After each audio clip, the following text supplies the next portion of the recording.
I'm Richard Gingras. For those of you who don't know me, head of news at Google. But that's not what we're here about today. We're here to talk about Hollywood. And as fascinated as sometimes folks are with the tech sector, we know people are even more fascinated with Hollywood. And we are too. We share that. So I'm really delighted to have you both here today. So let me first just start by giving a bit of background.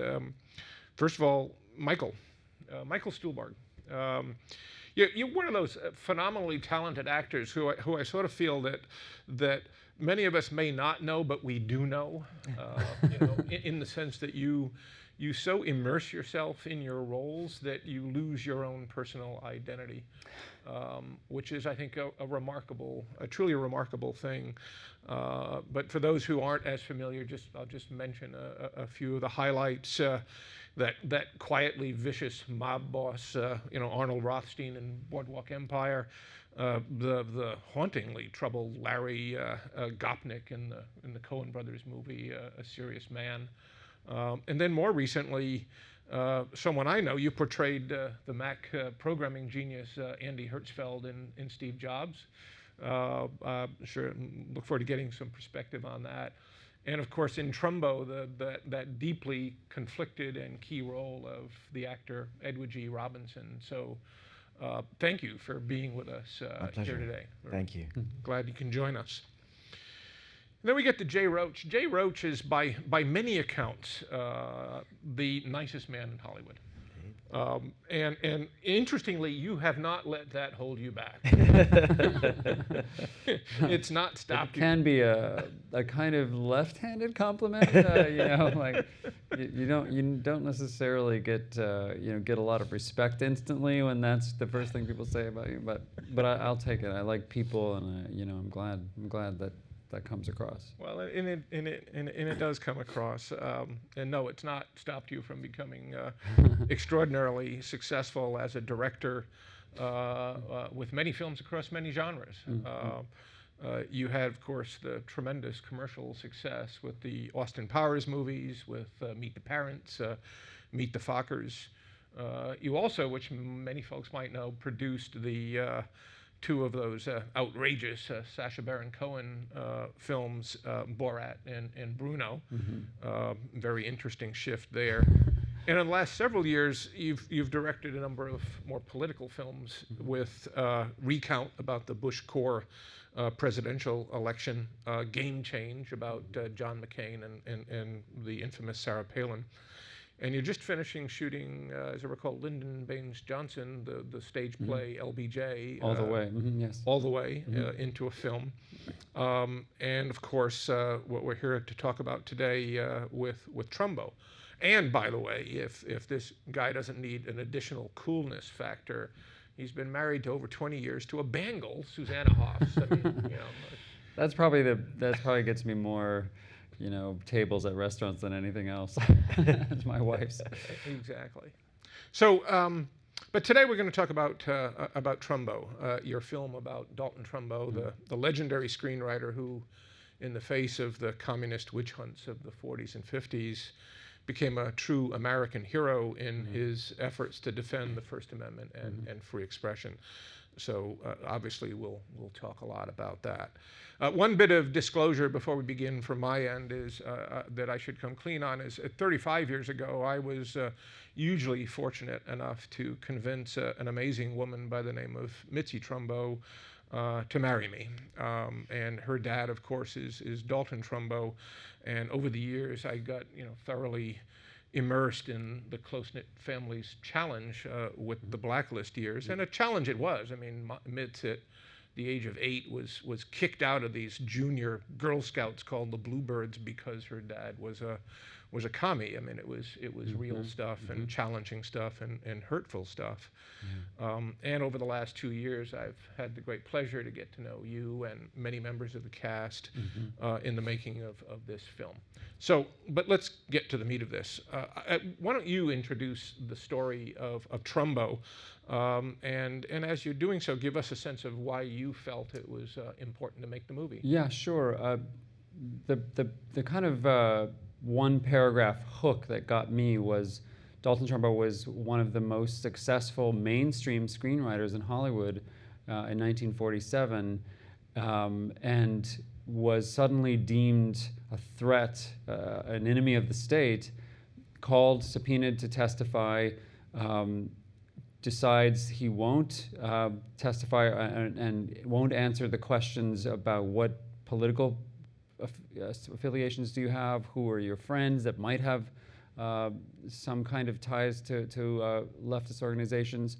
And he, by refusing, is charged with contempt of Congress and goes to jail, immediately gets blacklisted by the studios, who all agreed that anybody who was part of the Hollywood 10 would have to be fired. And the blacklist began based on these 10 men who were called up. He, though, instead of succumbing, writes screenplays for the next 13 years under other names and encourages other writers to do the same thing. Ends up winning 2 Academy Awards for 2 beautiful movies, Roman Holiday and The Brave One, and then writes Spartacus, and which, by suddenly or finally being named, the blacklist kind of dissolves. Otto Preminger announces that he's going to put his name on Trumbo's name on Exodus, and Kirk Douglas puts his name on Spartacus, and in a way the spell is broken by just writing. That just by writing great screenplays, he gets, and the other writers doing the same thing, it exposes the blacklist for being just not only lunacy and unfair and unjust, but also completely ineffective. Didn't accomplish anything. And he kind of throws water on the Wicked Witch, in this case played by Helen Mirren, Hedda Hopper, right. the infamous gossip columnist. So that's a little more than a paragraph, but that was the hook for me. I was like, oh my God, how did this happen? I can't believe this happened. And how I'd like to find out everything I can about this story, and to figure out what it had to do with today too. That was a big part of it for me as well. Interestingly, as you know, when he testified, he and the Hollywood 10 did not, as others did, plead the Fifth Amendment, which Yes. says I will not incriminate myself. Mm-hmm. They pleaded the First Amendment, Right. Based on their belief that they had the right to express themselves and to think their thoughts without government questioning. Mm-hmm.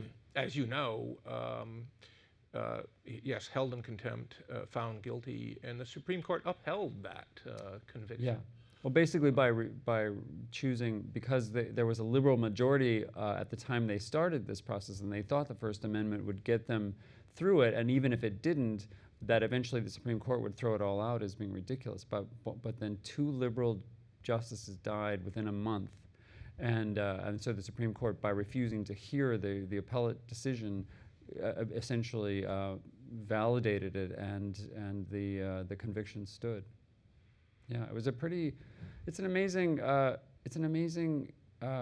predicament these guys kind of put themselves into. In a way, they were so progressive and thoughtful and defensive of certain union issues. They were very anti-fascist, and somehow they kind of became targets because people who wanted to call people un-American who were a little more progressive succeeded in exploiting the fears and just went after. And by the way, writers, 9 of the 10 of them were writers who were always the first ones to get thrown under the bus in Hollywood.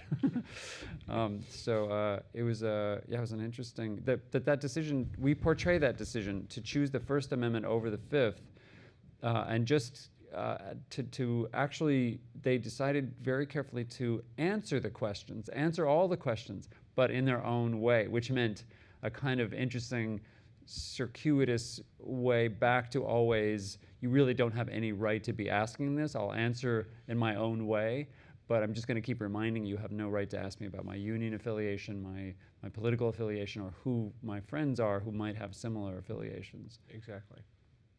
So, as we know of that period, a lot of folks were forced into very difficult positions.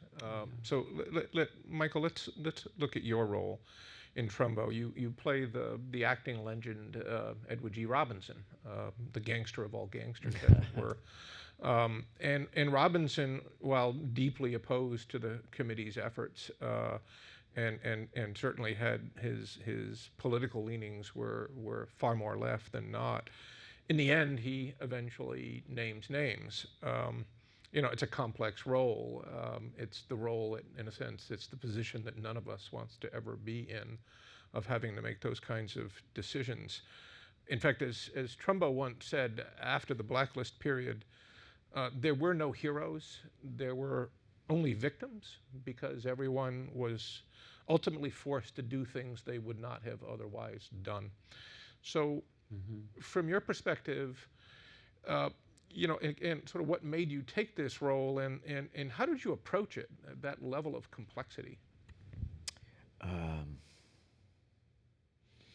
Well, Jay presented me with the opportunity, and we sat down and had a meal and chatted about the prospect of it. I was just coming off of about 4 years of working on Boardwalk Empire and playing someone who was renowned as a kind of gangster, and I was a little concerned that maybe I would be taking on something too similar with the life of Edward Robinson. But I had started looking up information about him, and they couldn't have been, more different, except the fact that they lived at a certain time, and that Mr. Robinson for a while got to be known as someone in the gangster world. So I read a lot about him, and I watched his movies, and was delighted at the fact that relearning about somebody who I thought was one thing, and he turned out to be a whole other thing altogether, in terms of what his nature was like, and the size of his talent in terms of the kinds of roles he was capable of playing, as opposed to the ones that he, in some cases, became famous for. But I learned about his love of art, his massive art collection. I learned about his life in the theater before all of that, about his political affiliations, about how generous of a spirit he was, how he would give money to anybody who asked, and how he was, one of the friendliest guys in the community, in the Hollywood community. Everybody loved him, So as all this political stuff started heating up, he kind of got torn in between a lot of different factions in terms of his own friendships. And then he started showing up on what they called gray lists, which were people who were being lumped together onto lists of supposed communists, but had not joined the party. He was very political. He was a liberal Democrat,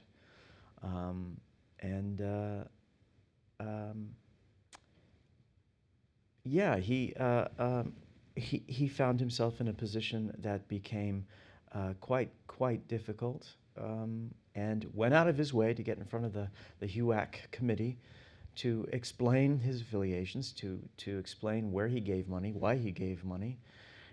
And otherwise, it seemed as though people just weren't going to hire him anymore.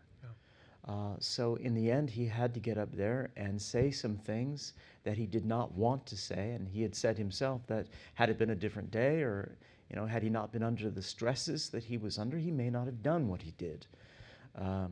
But he did, and lived with it. Eventually got to go back to work again. But he doesn't seem to be one of those individuals who is lumped together with those people who were supposedly considered those who named names. Informers, yeah. He gave them information they already had. He lived a fascinating life, and I listened to his voice a lot. I watched those performances, particularly around the 1947-48 period, in which he had pretty much exhausted being a leading man and was starting to venture into the world of getting what was called character parts. And I watched as much as I could about who he was, away from the iconic, cigar-chomping gangster that a lot of people knew him as. and found him to be quite erudite. And our script, written by John McNamara, really explores more of that personal side than it does the icon that he was known for. Yeah, and as you in your character point out, I mean, the blacklist destroyed the careers of thousands and thousands of people in Hollywood, most who never had the opportunity to truly develop a career. Interestingly, writers could do work under assumed names. Now, to be very clear, they went from making large sums of money to tiny sums of money. Mm-hmm. But as you point out, you can't act under an assumed face. You have only one option. These days you might be able to, actually, though, with digital technology, but yeah, he couldn't do it at that time. That's one of the most compelling parts of the whole Trumbo, the Hollywood 10 story was Edward G. Robinson's dilemma, and it got to that question that we hope the film puts in front of any audience member, which is, what would you do? What would you do if you really had no choice? Trumbo did have a certain kind of set of choices, which was just cave and disappear, or keep writing but under other names. Actors, directors. I happen to have a directing teacher who was one of the Hollywood 10, Edward Dmytryk, who taught at USC when I went to film school there. He was the only non-writer, of the 10. He was put in jail for the same reason, blacklisted, and then decided to come back and name names. And he named a few names who hadn't been known to the committee, supposedly. And by the time I got to be a student of his, you could see the damage, just how conflicted he was as a person. He'd made a whole bunch of films. He'd made this decision and got work out of the decision. He got work. He started to be able to make money again. Yeah. Where all his writer friends, many of them lost their homes, lost their families, in some cases lost their health, and then there were even suicides. So I'm sure there was a kind of survivor guilt. I mean, this is just me speculating. I never really spoke to him in depth about it. He didn't like talking about it for lots of reasons. But that same dilemma was similar to Edward G. Robinson. There was no choice. There wasn't another way through it, the way there was for the writers.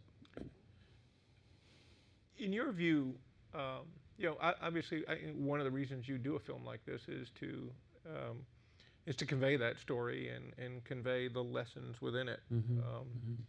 As I think you pointed out, in the political realm, the greatest tool of all is fear. Yeah. So when you look at this, will we actually learn a lesson? Can this happen again?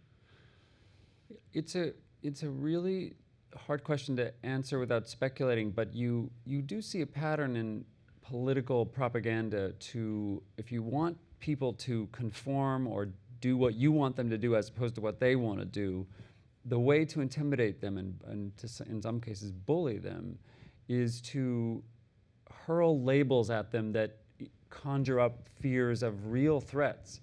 In this case, it was totalitarian communism. That was real. Russia had occupied Eastern Europe. There were very deliberate efforts by the Soviet Union to extract secrets of how to build a bomb, and that's where their knowledge of the bomb came from, was spies from American scientists.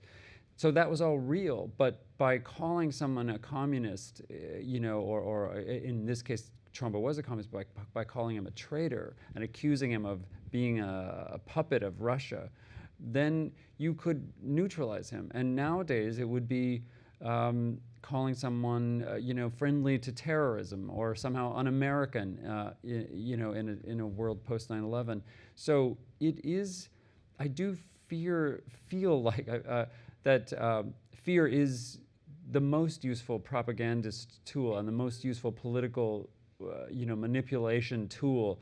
And you see, in today, you still see, ridiculous waste of taxpayers' money by congresspeople trying to make names for themselves, doing congressional investigations that lead nowhere. I mean, the investigation of the HUAC led to nothing. There was no one ultimately charged with any real subversion. No films pulled out, or even banned or censored. They couldn't point to any one particular case. It was just, well, he might have known somebody who knew somebody who maybe had something to do with that other thing.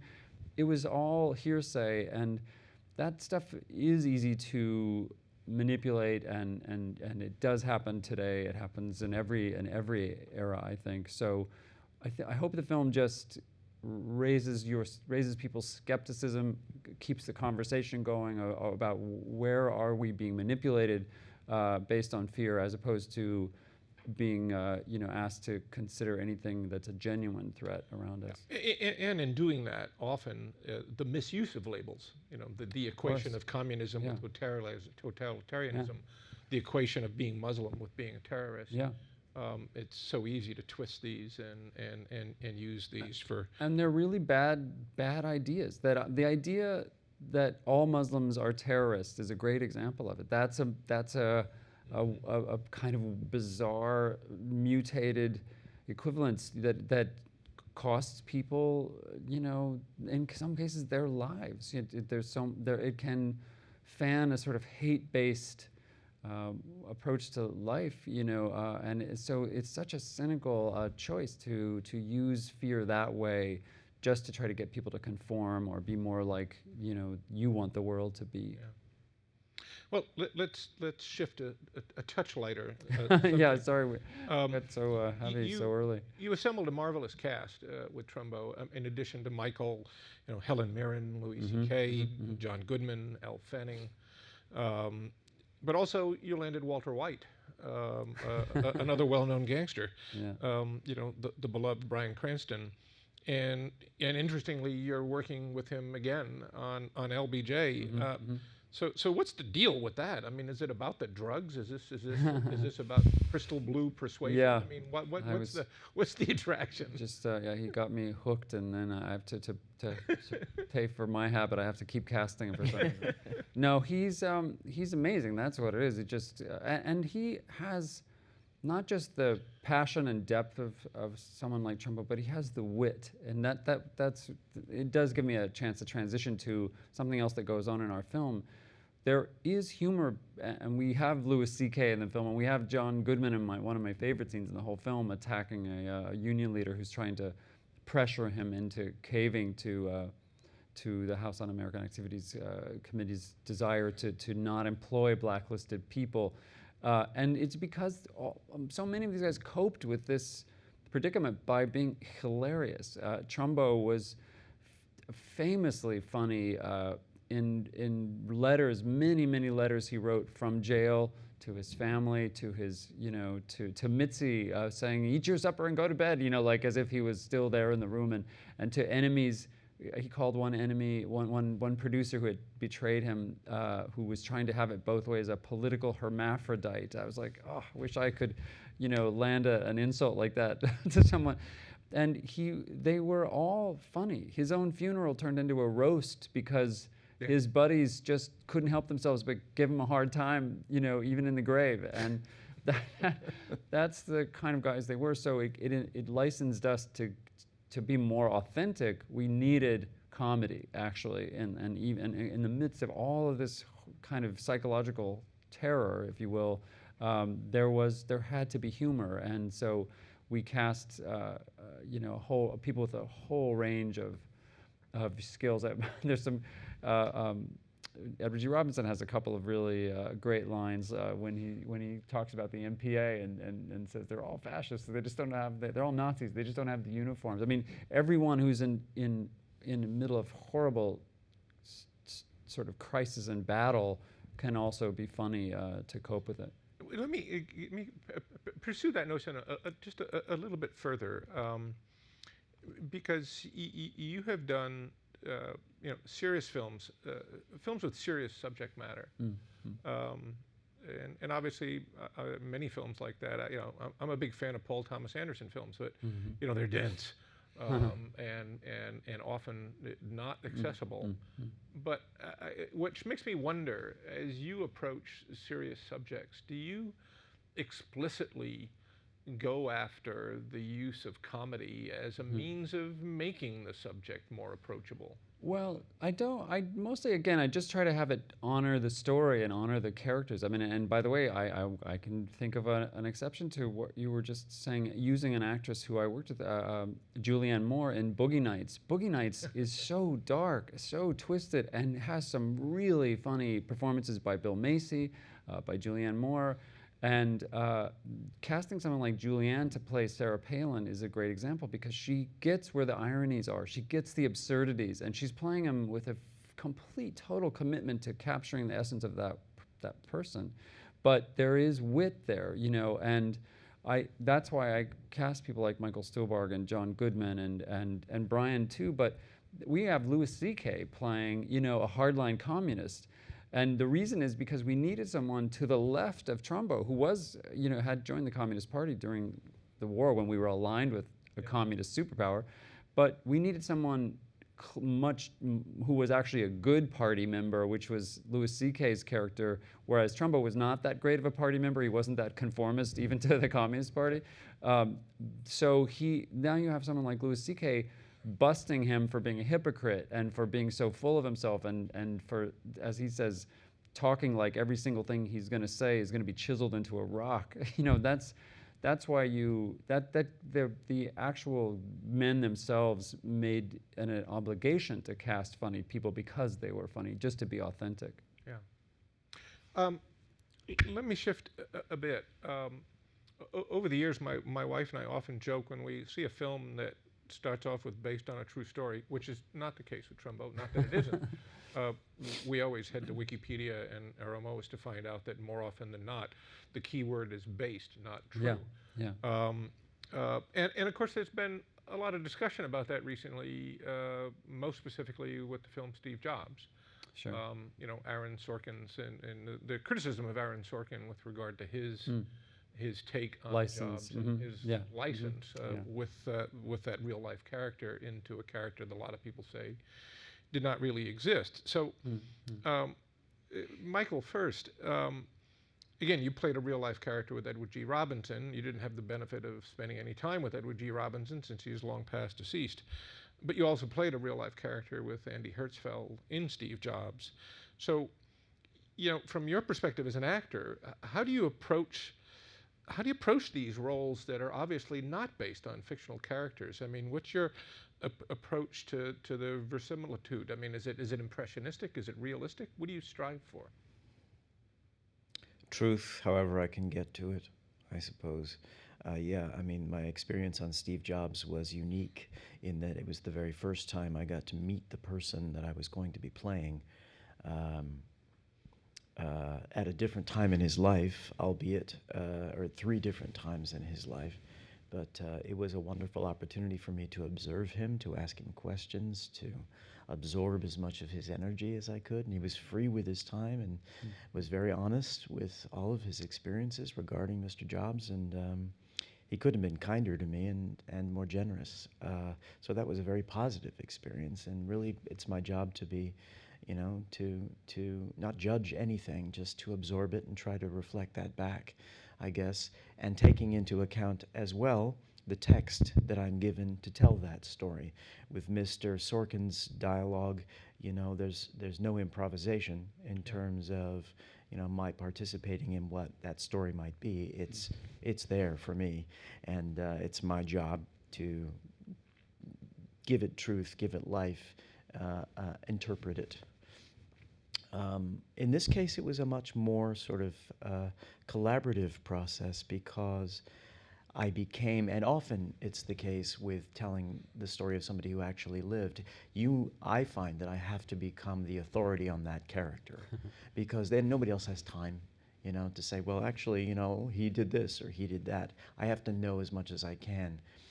In the case of Boardwalk Empire, I got to know as much as I could about Arnold Rothstein and was able to, you know, throw opportunities. It's just about options, you know, say, this happened. You know, if you want to use it, that's great.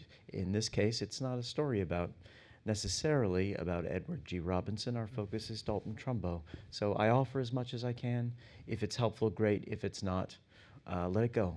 You know, I try to offer as much as I can. I don't want to become a burden, and I don't want to overstep my boundaries. But I feel like at least it's out there as an opportunity, as something to share and to help with. Yeah. And by the way, I happen to know Andy, and I know he very much appreciated your the way you played him. I'm glad. I'm glad. I think that's the thing is to be authentic, to find an essential truth. Someone asked me when we were screening in Toronto, how much of the film is not true? And I said, all of it. You realize they're actors, right? You realize that he's not Edward G. Robinson. He's interpreting Edward G. Robinson. It's not history, as John McNamara says. It's a story about history. Yeah. And it is, I think, a little bit of a distraction to focus so heavily when you're watching a movie that's derived from a historical thing on all the factual, accuracy things like, wait, that didn't happen on that day. That happened on a different day, or this is their. They changed the names of that character. That's not the restaurant where this happened. That happened at a different restaurant. Well, if you are so slavish to that level of accuracy, you would have had to tell this film, and you'd have to sit in a theater for 13 years to watch it, because we condensed it. That didn't really happen in 2 hours. It happened. So the point is not to be facetious about it, because I do think there's validity in comparing a true story to history. There is something, because you learn about the storytelling from the differences. But to dismiss a film, which happens a lot these days, and some great films recently, because it somehow took license, I think if the license gets you further from the truth of the essence of what happened, or the essence of who the people were, that's a really legitimate criticism.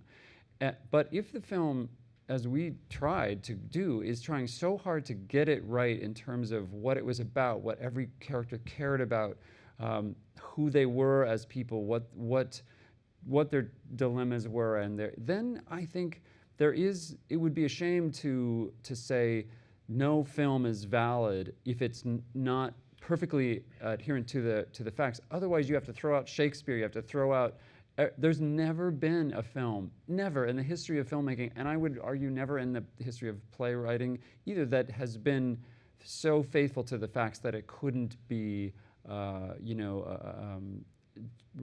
it couldn't be ripped apart when you started comparing it to what really happened. No, and I think that's very valid. But it is an interesting question. Yes. And we see this in the world of politics. I mean, Cheney, for instance, Dick Cheney was, the common technique he used was to leak something to the New York Times. Right. And then 3 days later, when it was reported by the New York Times, he'd point, as reported in the New York Times, where he would actually manage to transmute a lie into But I think there's a big difference between claiming something is factually accurate and versus saying this is an interpretation. For example, we use a lot of archival footage in the film to say this actually happened. There's real Ronald Reagan sitting at a table.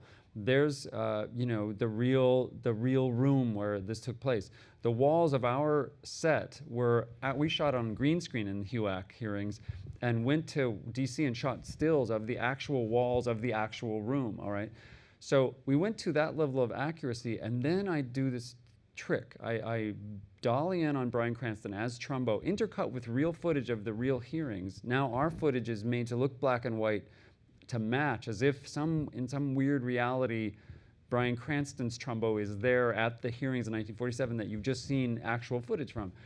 And I move the edges of the screen out to the full, widescreen format. I dissolve to color, right as Bryan Cranston is saying, I'm not going to answer yes or no, because to answer some questions yes or no, you'd have to be a moron or a slave.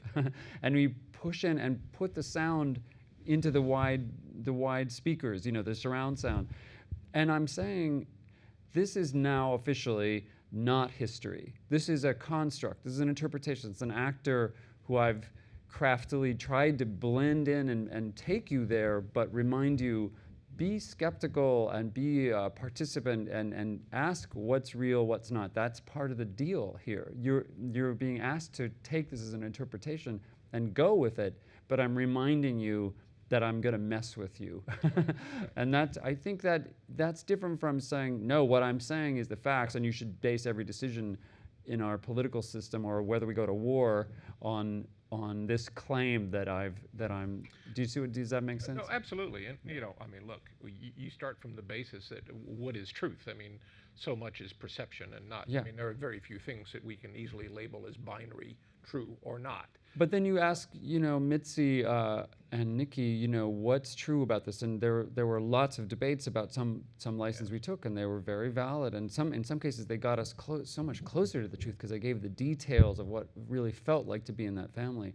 But then they both have said the way Bryan portrayed their father was so close to some essential truth of who he was that it was disconcerting sometimes and even surreal. And I think that's the greatest compliment to how Bryan came at it, was that he was that committed to the truth. And I really think that story of Edward G. Robinson is so heartbreaking to me. It was so important to me, and he did go so much deeper than I had time to go in each character. So he would bring an idea, a very cool, simple detail that I love was that John McNamara had it in the thing that this first the film within our film that goes wrong in the middle of a take, he flubs a line.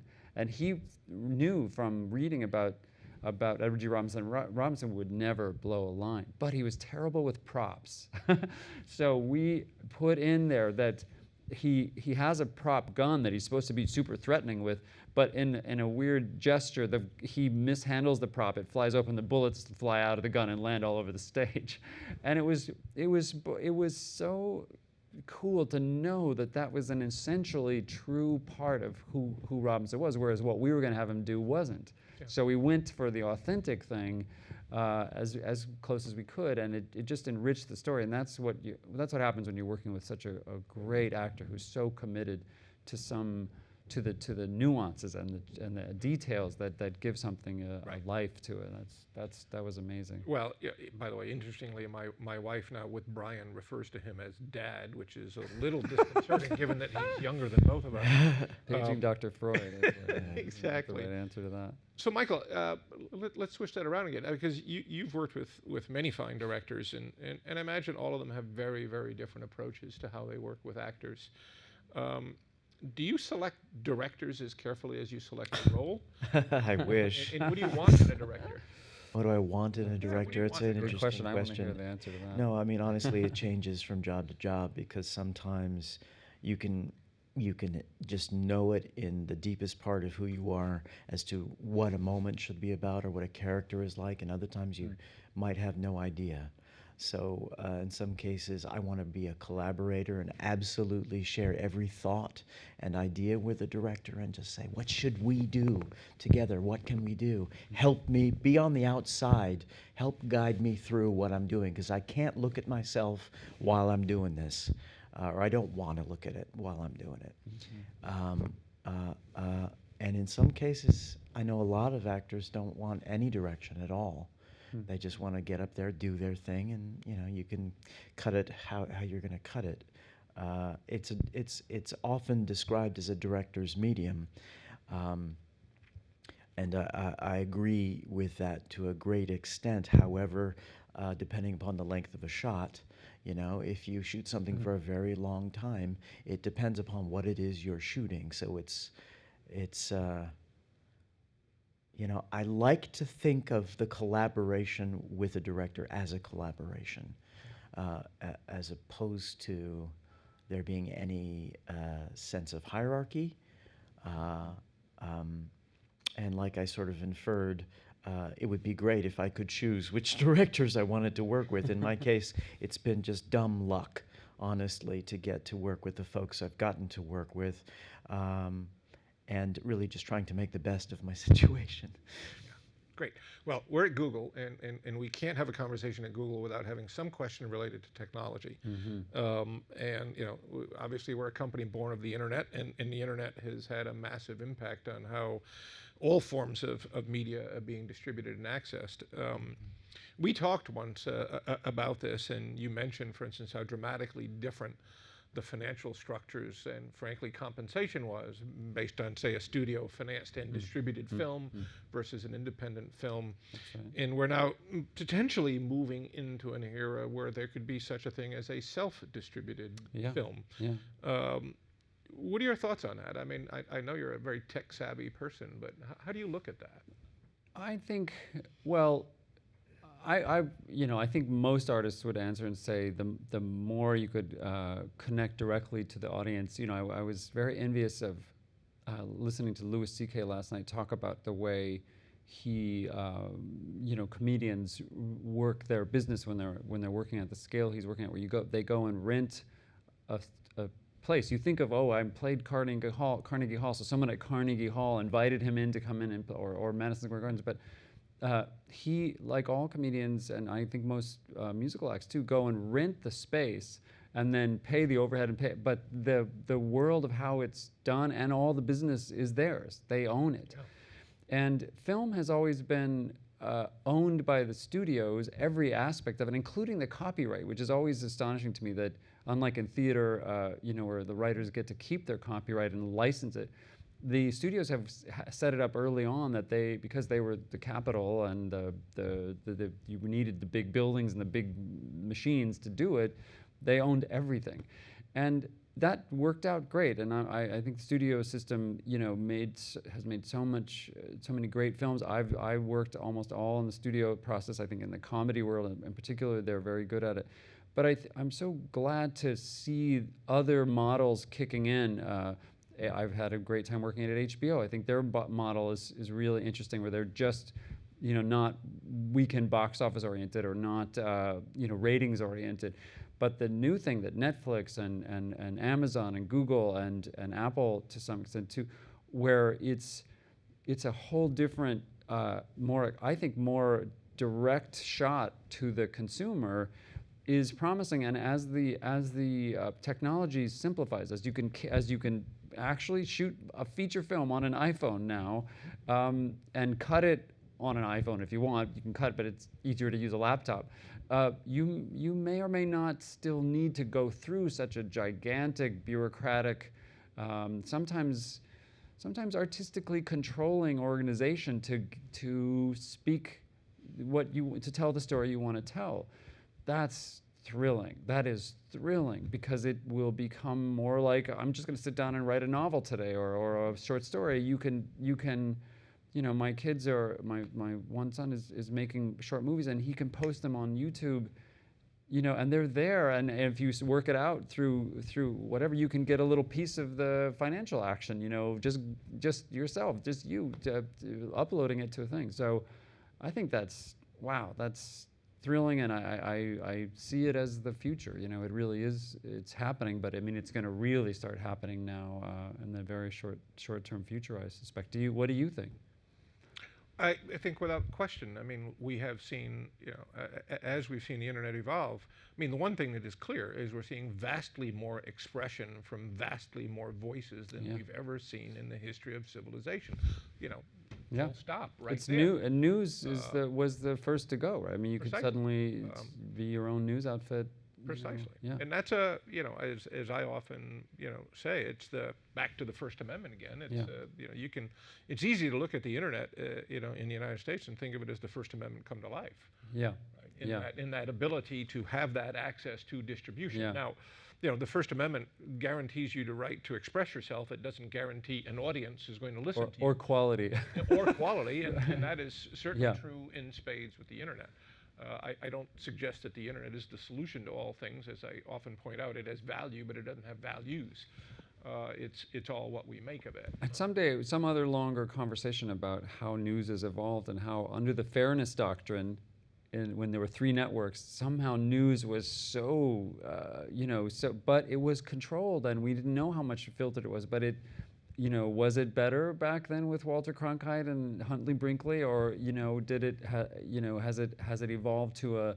It's hard to tell when you watch CNN and Fox, and it's hard to tell if it got better. So it's a really it's a really interesting thing of what the democratization of our of media Yeah. has accomplished. And I suspect that's a jury that will always be out. Yeah, sure. And we never know. I mean, cable. Yeah.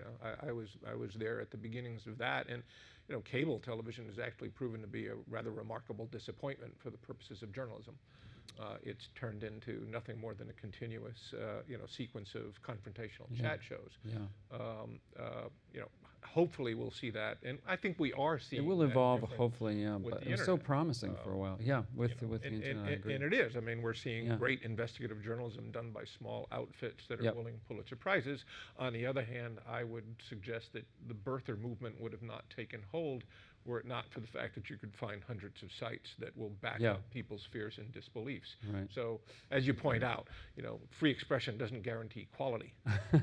It simply guarantees the opportunity to put your voice out there. Yeah. And I think the challenge for all of us in society now is to try to figure out how do we sift through that Yeah. to find, Yeah.